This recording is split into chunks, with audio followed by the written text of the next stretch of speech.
எங்கே பாஜக ஜெயிக்குது, எங்கே காங்கிரஸ் தோக்குது அப்படிங்கிற கேள்விக்கு விடை தெரியாமல் தான் பல அரசியல் திறனாய்வாளர்கள் மண்டையை உடைச்சிக்கிட்டு இருக்காங்க. ஆனால் அதற்கு இப்போது பிரசாந்த் கிஷோர் தன்னை அறியாமல் ஒரு விளக்கத்தை கொடுத்துருக்காரு. இது இப்போது நாடு முழுமைக்கும் விவாதத்தை கிளப்பியிருக்கு. சமீபத்தில் நெறியாளர் பர்கா தத் எழுப்பிய கேள்விக்கு பதில் சொன்ன பிரசாந்த் கிஷோர், முஸ்லிம்கள் தேர்தலில் ஜெயிக்க யார் கூட கூட்டணி வைக்கணும் அப்படின்னு பேசியிருக்காரு.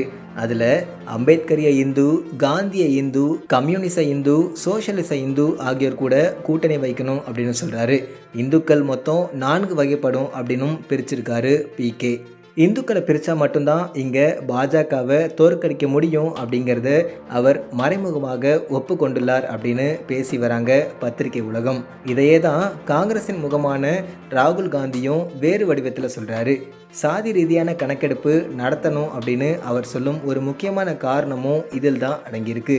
இந்தியாவில் கிட்டத்தட்ட 80% இந்துக்கள் இருக்காங்க. அதில் 70% பேர் வாக்காளர்களாக இருக்காங்க அப்படின்னு வச்சுக்குவோம். இதில் வெறும் 30% இந்துக்களை ஒருங்கிணைச்சு தான் 2014 வருஷம் பாஜக ஆட்சி அமைச்சது. பிரதமராக மோடி தேர்வானார். அந்த தேர்தலில் பாஜக பெற்ற இடங்கள் 282.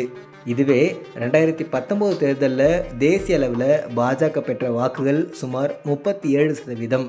கடந்த தேர்தலை விட 6% கூடுதலாக வாங்கி வெற்றியை பதிவு செஞ்சது. 303 அப்படிங்கிற இலக்கையும் அடைஞ்சாங்க. பாஜகவுக்கு வாக்களிக்கும் மக்கள் வெறும் இந்து அப்படிங்கிற உணர்வில் மட்டும்தான் வாக்களிக்கிறாங்க அப்படிங்கிறது தான் காங்கிரஸ் மற்றும் இடதுசாரி ஆதரவு வல்லுநர்களுடைய கருத்தாக இருக்குது. ஆனால் இதை தான் ஒரு சில மூத்த பத்திரிகையாளர்கள் திட்டவட்டமாக மறுக்கிறாங்க. குறிப்பாக சேகர் குப்தா போன்ற இந்திய எக்ஸ்பிரஸ் குழுமத்தின் எடிட்டராக இருந்தவங்க எடுத்து வைக்கும் வாதம் வேறு மாதிரி இருக்குது.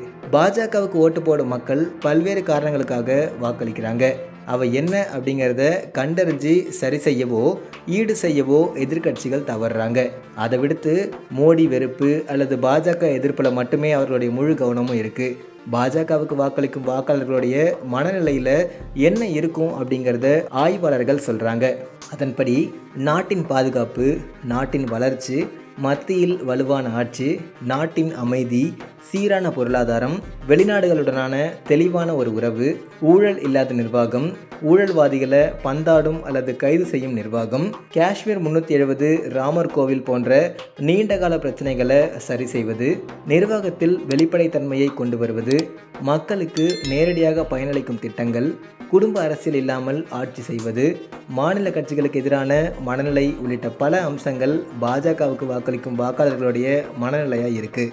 ஆனால் வெறும் ராமர் கோவில் கட்டுவதால் மட்டும்தான் பாஜகவுக்கு வாக்களிப்பதா நடக்கும் பிரச்சாரம் தான் வாக்காளர்களுடைய உண்மையான மனநிலையை எதிர்க்கட்சிகளுக்கு பிரதிபலிக்க தவறுது. பிரசாந்த் கிஷோர் பதட்டத்தில் இது போன்ற கருத்துக்களை பேசுகிறாரா அப்படிங்கிற கேள்வியையும் முன்வைக்கிறாங்க சில பத்திரிகையாளர்கள். குறிப்பாக நிதிஷ்குமார் கூட இணைஞ்சிட்டா பாஜக இந்த முறை பீகார் மாநிலத்தில் வெற்றி பெறுவது கஷ்டம் அப்படின்னு பிரசாந்த் கிஷோர் சொல்லி வராரு. ஆனால் உண்மையில் நிலைமை களத்தில் அப்படி இல்லை அப்படின்னு சொல்லப்படுது. குறிப்பாக மக்களுடைய மனநிலையை நன்கு அறிஞ்ச காரணத்தால் தான் நிதிஷ்குமார் இந்த தேர்தலில் பாஜக அணிக்கு தாவியதாக சொல்லப்படுது.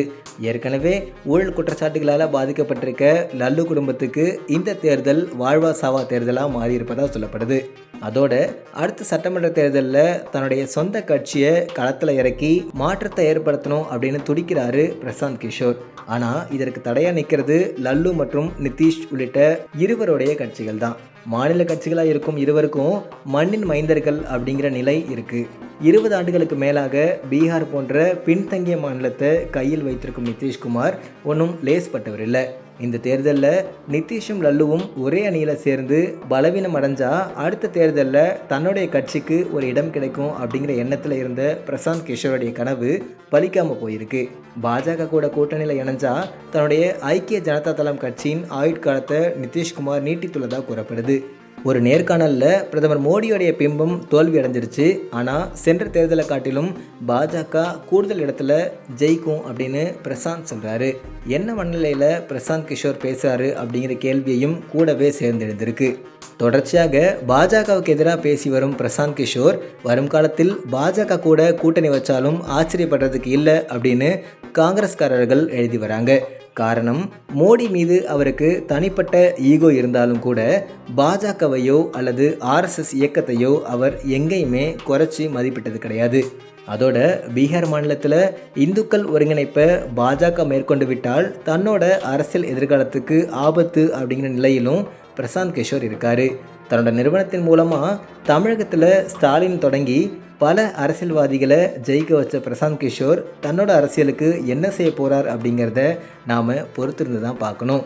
இது பற்றின உங்கள் கருத்துக்கள் என்ன அப்படிங்கிறத மறக்காமல் கமெண்ட்டில் போடுங்க. இதை மாதிரி மேலும் பல அரசியல் நிகழ்வுகளை உடனுக்குடன் தெரிஞ்சுக்கணும் அப்படின்னு நினச்சிங்கன்னா மறக்காமல் நம்ம உடுக்கை மீடியா சேனலுக்கு சப்ஸ்கிரைப் பண்ணிடுங்க.